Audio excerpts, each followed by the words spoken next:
Hey guys, so just as a disclaimer, I'd like to apologize for the poor quality of this video. A lot of stuff has been going on in my life, and I made this video during my small bouts of free time and after very little sleep, so its writing probably does not match up to my past writing. I also can't believe this, but we're about to reach 10k. I really never expected this to happen, but here we are. And I'd love to do a 10k special, so let me know if you guys would like to see anything for a 10k special, because I want to do what you guys want to see, because, well, y'all are the reason that I'm about to reach 10k. Lastly, I have a Discord, so feel free to join. It's pretty fun, so enjoy the video.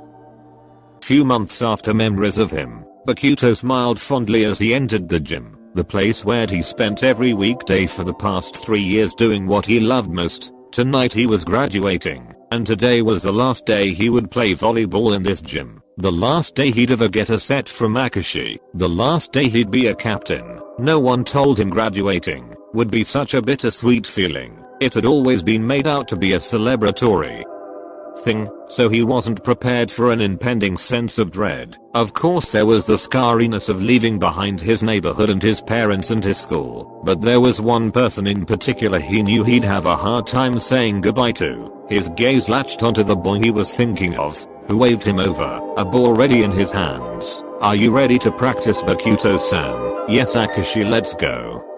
The two practiced for as long as they could. Bakuto refused to take a single water break, and Akaashi would have complained if it were any other day, but he knew that Bakuto was probably wanting to play as much as he could one last day. "Okay, kids, gather round. We've got to talk about graduation. Bakuto, why don't you give everyone their new jerseys?" Bakuto stood up nervously, excitement coursing through him. Sure. He was sad about no longer being captain, but he was beyond excited to name Akaashi the new captain of Fukurodani. Bakuto listed off numbers 1, 2 and 3, almost shaking with anticipation. When he got to the captain's number, the new captain for Fukurodani is none other than our amazing setter Akaashi. Bakuto handed his jersey to Akaashi, who instead pulled Bakuto into a big hug. "Thank you, Bakuto-san. I'll work hard to be the best captain for you." Bakuto laughed, mumbling some compliment that was lost to Akaashi because he was too busy being embarrassed about how forward he was with the hug.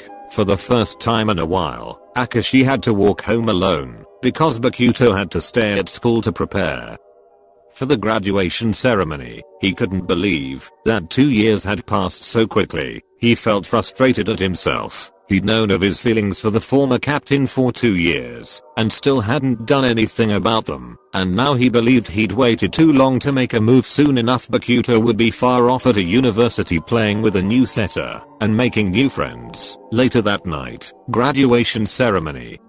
Akaashi felt like a middle schooler again. He was sitting in the stands of a basketball stadium, watching Bakuto down below, transfixed by him, just like he did 2 years ago. Akaashi found himself cheering for Bakuto again as Bakuto's name was called. "Congratulations, Bakuto-san." Bakuto looked up, smiling at Akaashi, who was waving at him several rows up in the stands. "Thank you, Akaashi." Bakuto waved his diploma around in the air, basking in the compliments he was receiving before another name was called, and he had to walk away. After the ceremony ended, Bakuto found Akaashi outside the venue. Akaashi ran up to the older boy, tackling him in another hug.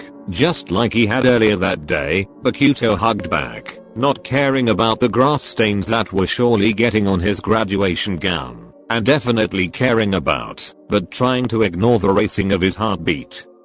"Hey Bakuto-san." "Yes, Akaashi, we are still going to be best friends after you go to university, right?" "What? Of course Akaashi, you're my best friend." Bakuto answered the question with ease. The answer was obvious after all, but it left a weird feeling in his stomach. Is that what I want? One part of him argued, and he knew that, yes, he obviously wanted to keep talking to Akaashi, but, no, not as best friends. He had made enough memories with Akaashi as his best friend, spending all his time pining and wondering how Akaashi felt. He wanted to change that, but every time he tried to talk with Akaashi about his feelings, his brain short-circuited, and he was pretty sure many brain cells died. each time. Okay, I just wanted to make sure. Let's go back to your house. Yes, let's go. When they arrived at Bakuto's house, he was surprised to find how quiet and dark it was. He at least expected a few of his friends to be there, or at the very least his family. He flicked on the lights, and nearly screamed as all of his volleyball friends jumped out from behind tables and chairs. He was shocked to see how many people came.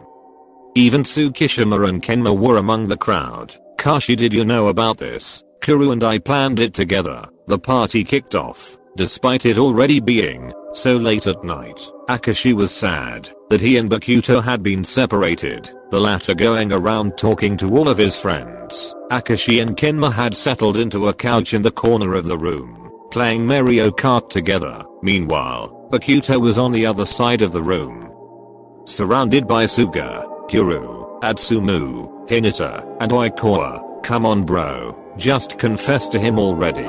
It's the perfect time to. Yes, Bakuto, confess already. Hey, it took you months to confess to your setter. Oh my god Bo, just do it seriously. Bakuto shot a look at Akaashi, who was obviously letting his competitive instincts take over as he raced Kenma in Mario Kart. Stop it with the love eyes and just talk to him already.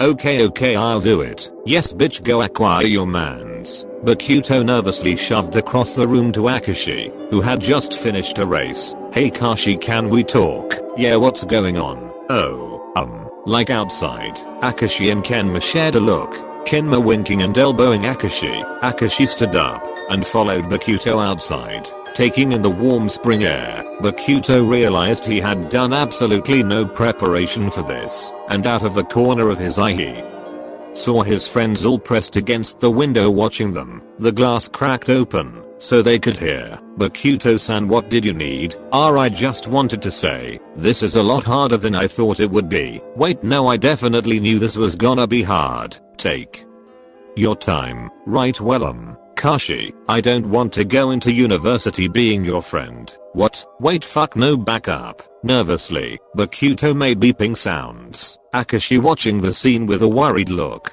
Bakuto could hear Suga whisper yell at Kuru to stop laughing, but the amusement was just evident in his voice. So you don't want to be friends anymore? Yeah. Wait, no. Oh my god. Fuck, Bakuto-san.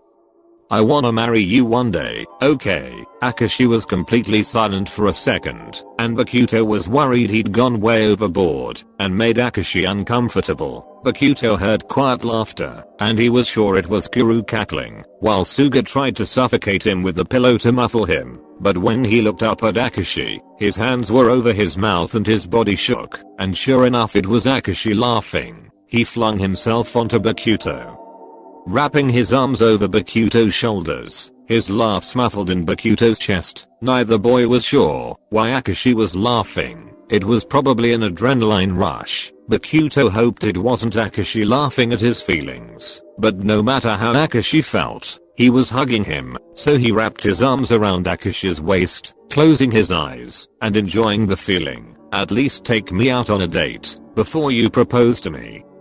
Wait, does that mean? Yeah, it does. Bakuto hugged Akaashi even closer, feeling his own rush of adrenaline knowing Akaashi felt the same way. You really need to work on your confession skills, Bakuto-san. I know I already brought up marriage once and that's definitely enough, but I don't plan to ever have to confess to anyone again. Akaashi's gaze flicked over to the window, where he saw Kuru holding a camera and laughing his ass off. Bakuto followed Akaashi's gaze. Except maybe I'll have to confess to Kuru's murder. Kuru, you bitch, get back here. Bakuto grabbed Akaashi's hand, both of them laughing hysterically as they chased a screaming Kuru through the house, and out the yard, and down the street at 11:30 at night, still hand in hand and laughing. The confession might not have gone perfectly, but to the two boys they wouldn't have it any other way.